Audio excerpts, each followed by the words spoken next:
The air in Port Charles is thick with the kind of suffocating tension that precedes an absolute explosion, leaving everyone paralyzed by impossible choices and shifting loyalties, as the ground literally crumbles beneath. Welcome back to our channel. Today is Tuesday, a beautiful day to dive into the absolute madness of this week's most jaw-dropping soap moment. Let's start off with Rick Lansing, because, honestly, why is he like this? He is literally a walking, breathing catastrophe of a human being. The lawyer has already jumped to the most insane conclusions about Elizabeth Liz Baldwin and Dante Falconeri, and he is doing it again. Remember when he barged into Liz's house with an engagement ring and saw Dante with his pants off because of his knee injury? Rick completely lost his mind, assuming they were hooking up when Liz was literally just playing nurse. And despite Lulu telling Rick straight to his face that he sounded absolutely ridiculous, the lawyer is still freaking out. He is pacing around, his mind racing with toxic worst-case scenarios, and he is jumping to the wrong conclusion all over again next week. I am yelling at my screen. Rick is spiraling into this toxic, jealous downward spiral, and I am here for the drama, but I am also like, Rick, you need to go to therapy immediately. He is acting like a possessive maniac, and that makes me wonder what he does now. Is he going to try and sabotage Dante? Is he going to confront Liz again? I'm calling it now. This is going to end badly. He is going to push Liz away by holding on too tight, and he could lose Liz forever. Mark my words, I am dead. I can't breathe just watching him self-destruct. Oh wait, before that happened, actually, we need to talk about Hudson Parker. I forgot to mention earlier, but this guy is giving me the absolute creep. He is busted. Hudson is lurking around the Quartermaine estate, like a villain in a horror movie, just creeping around where he does not belong. And guess who catches him? Brooklyn Quartermaine. BLQ is out there, probably just trying to enjoy a peaceful walk with baby Phoebe, and boom, Hudson is there. She asks him what he's doing all the way out there, and he has to answer for himself. Of course, the man will have a slick cover story for Brooklyn. He'll probably say he's just there to see Jocelyn Jack since she lives on the estate, but BLQ can be pretty perceptive. She is not stupid. She looks at him and her mama bear instincts are fully activated. She might get worried about what he's really hiding, and she should be.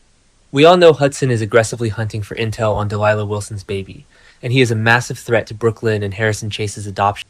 If Hudson uncovers the truth about Ethan Lovett's fake DNA test, he could blow up their entire lives. The stakes are astronomically high here, and my jaw dropped when Brooklyn confronted me. I am literally sick to my stomach thinking about what Hudson might do next. Wait, did I already say that? Whatever. Anyway, let's pivot to something that actually made me laugh out loud, because I desperately needed a break from the anxiety. General Hospital spoilers for the week of August 24 reveal that there will be some bizarre encounters, and one of them is a living catastrophe involving Lucas Jones and Joe Fitzpatrick. I am literally deceased. So Lucas thinks he's moving into his gorgeous new condo at the Marina Towers, right? He signed an e-lease online and is probably just trying to unpack and listen to some chill music. But Lucy Coe, who honestly needs to get her life together because she is a walking disaster zone right now, with the whole deception, corporate war, messed up the paperwork, and signed a paper lease with Joe for the exact same apartment. So Lucas is there, and suddenly, Joe walks in. It sounds like they could each think the other is an intruder. Arms are flailing, they are shouting, Lucas is trying to fend off an attacker, and Joe is going into full cop. The choreography of this scene is going to be iconic. And then the realization hits. They've been double booked. They are now forced to deal with this, leading to a roommate agreement. The tension, the proximity, I ship it. I ship it so hard. They are going to be forced to live together, and sparks are going to fly. I honestly cannot wait to see how they navigate this bizarre living situation. It is giving me absolute life. Okay, where was I? Right, so let's talk about the absolute powerhouse trio at the Metro Court Pool. Fans can expect Jason to hear a pitch from Valentin Cassidy. Oh, this ought to be interesting. The tension is actually insane. Jason has just returned to Port Charles, fundamentally changed by his traumatic WSB captivity in Jakarta, and he has officially quit the mob to focus on his son Danny. He does not have the patience for spy game. But Valentin, who is always playing 4D chess, pulls him into a meeting to discuss a new proposal. Valentin literally has the nerve to look Jason in the eye and claim that this idea was his, and his alone. The audacity. Jason is so angry, he literally growls at him to start talking. I am shivering, and Carly is just sitting there, playing referee between the two of them, which is so wild because she's secretly dating Valentin, but also deeply loyal to Jason, and she's hiding the flash drive Brick gave her that contains scandalous dirt on Valentin. This whole dynamic is so messy, and I am obsessed. Someone is going to get burned. And don't even get me started on the political disaster brewing at City. Lauren Collins briefs Anna Devane, and I am literally tearing my hair out. Laura is planning a trip to Ireland to reunite with Kevin and Ace, which is already a nightmare because there are rumors Kevin is cheating on her. I'm crying just thinking about Laura getting her heart broken. But before she leaves, she summons Anna and ADA Justine Turner to her office because she needs someone to take over her mayoral duties. She briefs Anna, and I am yelling at my screen. Anna Devane is currently suffering from severe, dangerous hallucinations of Peter August. She is literally seeing a dead man who is whispering in her ear, pushing her to execute a deadly trap targeting Britt West. Anna is completely losing her grip on reality, and Laura is briefing her to take over the city. This is the most reckless, insane decision ever. Anna is going to use the power of the mayor's office to facilitate her hallucination-driven revenge plot. It's a disaster waiting to happen. I forgot to mention earlier, but Liesl Obrecht is on the quest for answers. My heart breaks for her.